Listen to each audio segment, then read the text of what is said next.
না, এসে খাওয়ার পরে খুব খারাপ লাগতেছিল, পরে শুইছিলাম। পরে একটু দরকারে আম্মু ডাক দিছে আর ঘুমটা হয় নাই। তারপর থেকে এরকম লাগতেছে, মেবি কাঁচা ঘুম থেকে ডাক দিছে হয়তো এর জন্য। এখন আবার ঘুমও আসতেছে না, ভালোই লাগতেছে না।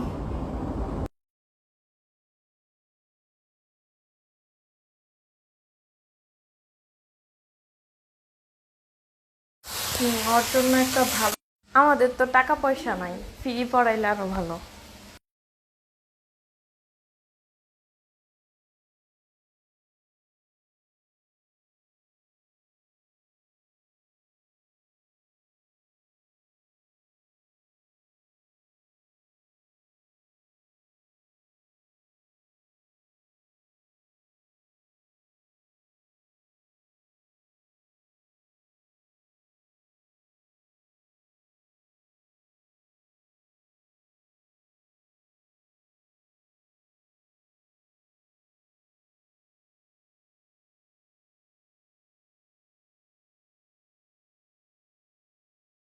মানে বোঝাতে চাচ্ছি যে তোমার কাজটা কি সারাদিন বসে থাকাই কিনা। সব ফ্যাক্টরির মধ্যে এটাই মনে হয় একটু লং টাইম আছো, তাই না?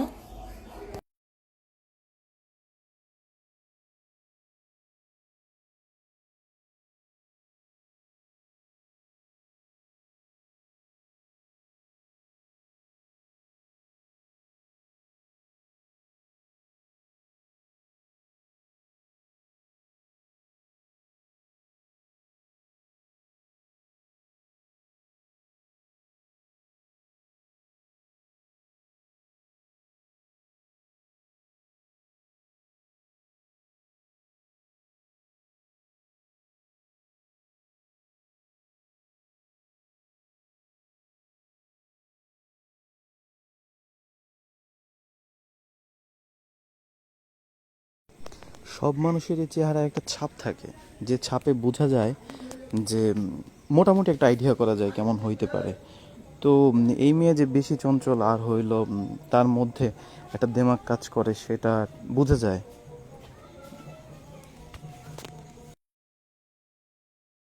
তাছাড়া এর আগেও তো তুমি ওর বর্ণনা দিলা, যেহেতু ওর বিয়ের পুরো কাহিনী আমি শুনলাম, আর হইলো ওর চেহারা দেখলাম। মানে কিছু মানুষ থাকে অনেক সুন্দর মানুষ, অনেক সুন্দর মানুষ, যাদের একটু অহংকার থাকে। আবার কিছু কিছু মানুষ আছে এমন যে অনেক সুন্দর না, তাদের আবার অহংকার থাকে। আবার এর মধ্যে আরও কিছু প্রকৃতির সুন্দর মানুষ আছে যাদের কোনো অহংকারও নাই, কোনো ধরনের কোনো কিছুই নেই, মানে তারা অ্যাজ ইউজুয়াল নর্মাল মানুষের মতো লাইফ লিড করে। তো ওই দিক থেকে আবার এই মেয়ে একটু মনে হচ্ছে যে তার কিছু একটা যে থাকবে, মানে একটু অহংকারী, কথাবার্তার ভাব, রুচিশীলতার ভাব। মানে কিছু মানুষ থাকে যে তার ভিতরে কিছু না থাকলেও অনেক রুচিশীলতার ভাব দেখাবে, অনেক মানে কথায় কথায় অ্যান্সার দেবে। তাদের মনে হয় যে অ্যান্সার দেওয়াটা স্মার্টনেস।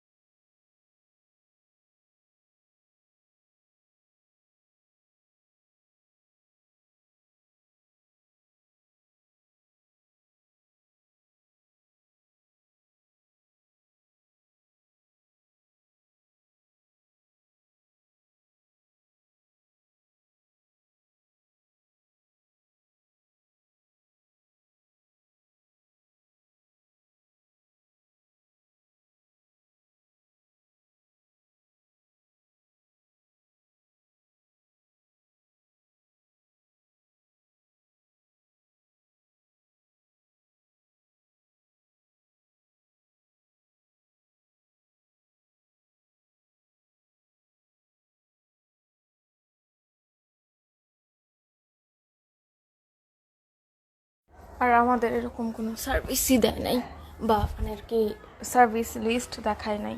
জাস্ট ওনারা এসে বলে that's- আমাদের হচ্ছে মানে ফুল এই এলাকার একটাই মানে কাজল আঙ্কেলের লাইন, আর কোনো লাইন নাই। এর জন্য ওনারা হচ্ছে ডাকাতিই করে। অন্য কারো সার্ভিস থাকলে তো অন্য কারো সার্ভিসই নিতাম।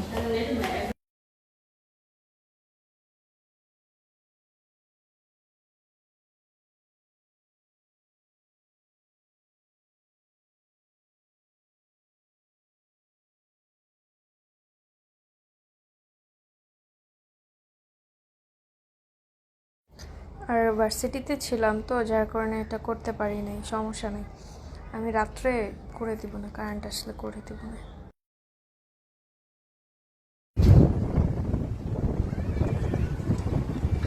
তোমার আরো কিছু সুন্দর সুন্দর লেখা ছিল।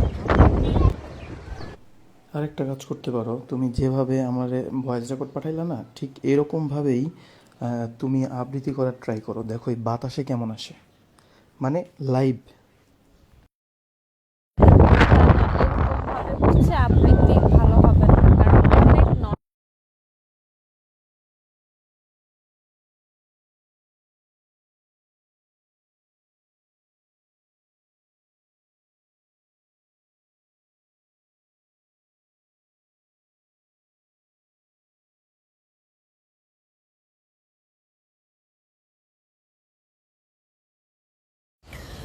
সমস্যা না গো। হচ্ছে সন্ধ্যার দিকে তো হচ্ছে ছাদেই ছিলাম, পরে নিচে এসে একটু অ্যাসাইনমেন্টের সলিউশনগুলো করলাম। তারপরে অনেক খারাপ লাগতেছিল, পরে হচ্ছে তোমার শুয়ে পড়ছিলাম, এর জন্য আর রিপ্লাই দিতে পারিনি। 2 তারিখ থেকে এক্সাম তো, সব কিছু মিলায় প্রত্যেকটা সাবজেক্টের অ্যাসাইনমেন্ট, তারপরে হচ্ছে তোমার আবার কালকে প্রেজেন্টেশন আছে, খুবই প্যারার মধ্যে আছে।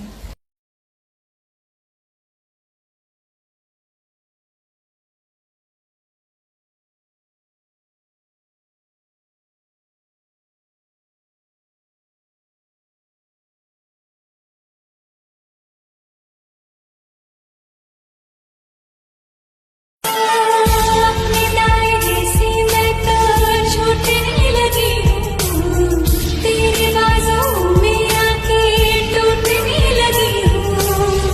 अपनी डायरी से मैं तो छूटने लगी हूँ।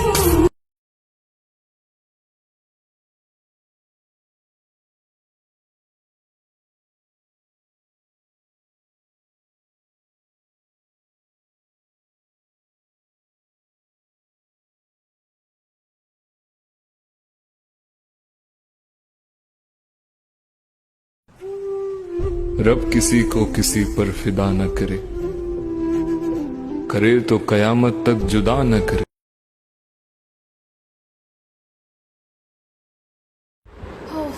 পাগল হয়ে গেলাম আমি পড়তে পড়তে। না গো, এখনো খাইনি, পড়া কমপ্লিট করলাম তো, খাবো একটু পরে। তুমি খাইছো?